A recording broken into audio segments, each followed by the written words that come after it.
You have called me, I will answer. Lead me, Lord, I will go. Lead me, Lord. Lead me, Lord, I will follow. Yes, Lord. Lead me, Lord, I will go. You have called me, I will answer. Lead me, Lord, I will go. Lead me, Lord, yes, God. Yes, Lord. Lead me, Lord. Susunod kami, Panginoon. Susunod kami, Panginoon. Will go. You have called me, I will answer. Lead me, Lord, I will go. lead me, Lord. I will go. Pwede ba nating palakpakan ang ating Panginoon? Lead me, Lord, I will go. This is all about God. This is all about God.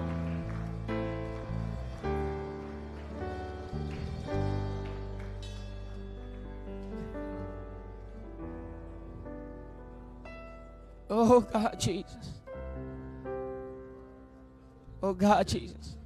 Before we end this service, mga kapatid, meron akong gustong i-share sa inyo, mga kapatid.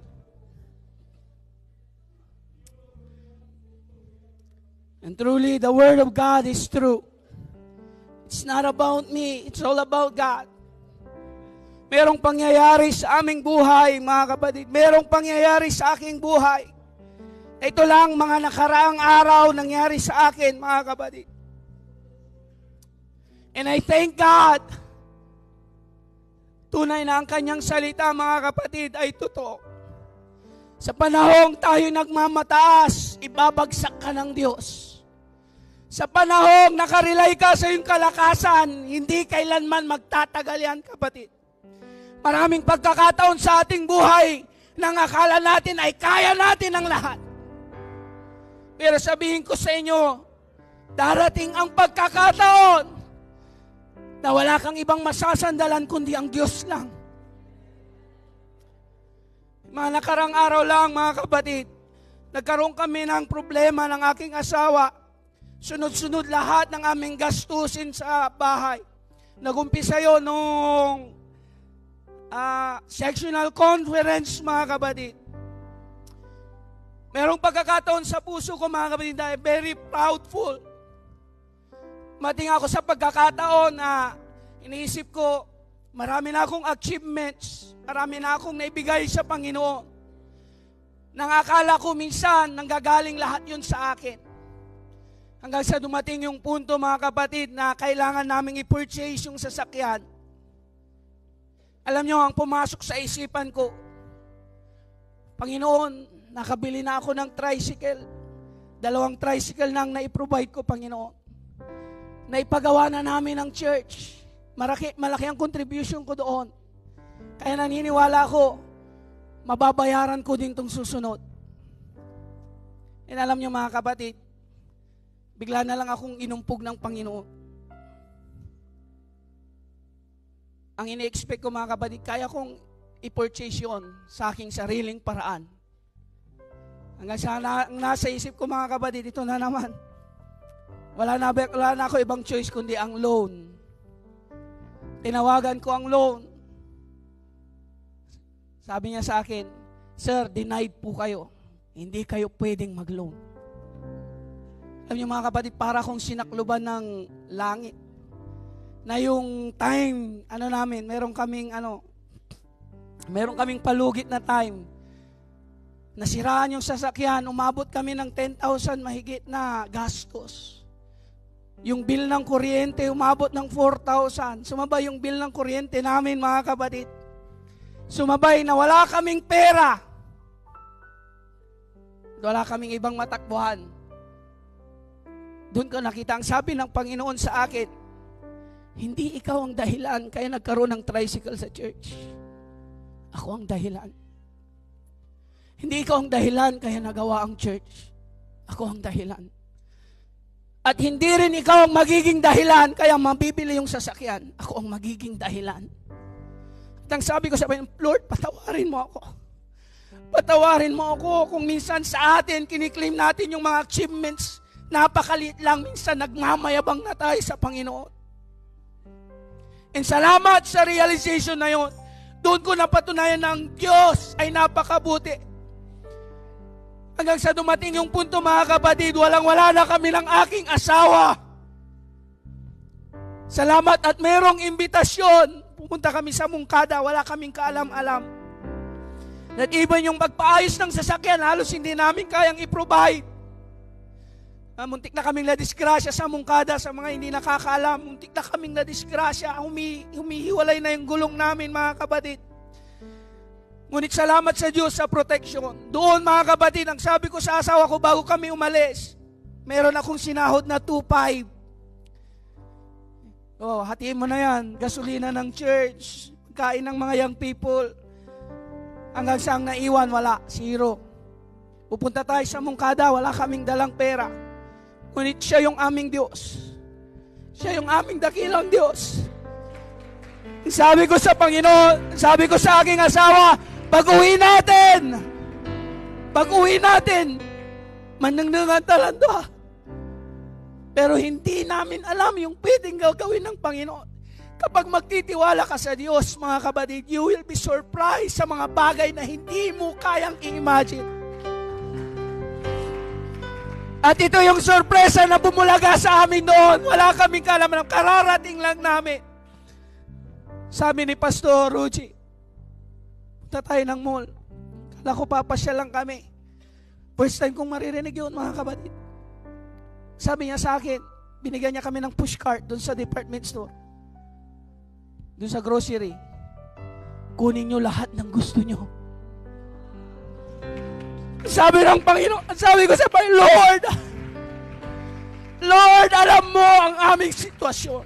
Hindi ka bulag sa aming kalagayan. And alam niyo mga kapatid, hindi pa doon nagtatapos ang lahat. Dahil yung blessing na ibinigay niya sa amin, yung blessing na pampayad lahat doon sa aming mga expenses, sa lahat ng aming mga bills. Lahat ng yun ay na-cover doon sa blessing na yun. Kaya ang sinabi ko sa Panginoon, nung even si Pastor Rudy, ang sabi nila, even kami hindi namin maintindihan bakit yan ang binigay namin sa inyo.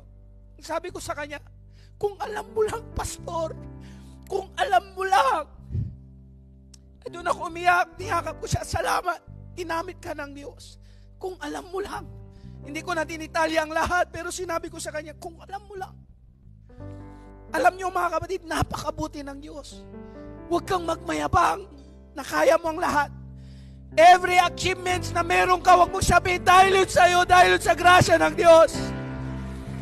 Lahat ng meron sa atin, this is about Him!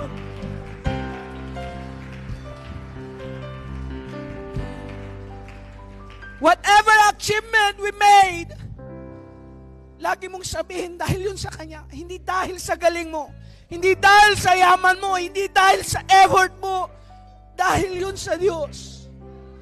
Kaya ito yung napakagandang senaryo ng ating buhay, yung iko-corner ka ng Diyos sa lugar na kung saan wala kang ibang matakbuhan, kundi siya lang.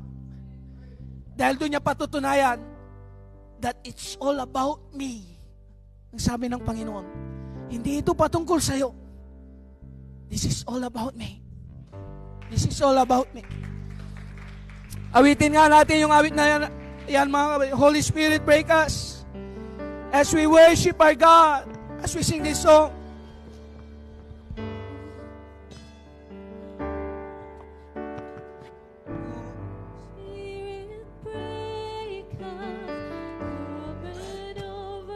Take us, you're the one we're living for. Come on, church. He's the one we're living for. Hayaan mo na ang Diyos ang magliwanag sa buhay mo. Hindi sa iyong mga kabutihang ginagawa. Hindi sa iyong angking galing. Ngunit hayaan mo si Jesus ang magliliwanag yan. All your efforts, all your sacrifices, this is not about you. This is all about Him.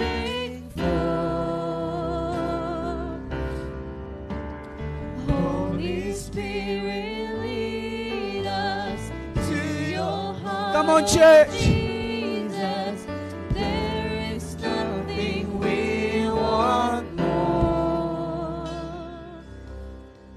I decrease as you increase. It's all about you. It's not about me. Yes, oh God. I decrease as you increase. It's all about you. It's not about me.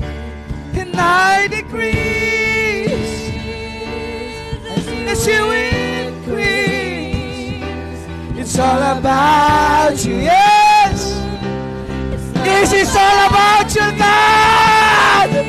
I decrease as you increase. It's all about you.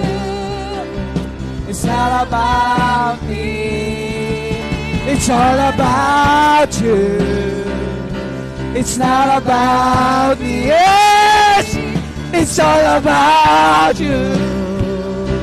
It's not about me. It's all about you. It's not about me. It's all about you. It's not about me. From my heart to the heavens, Jesus be the center. It's all about you. Yes, it's all about you.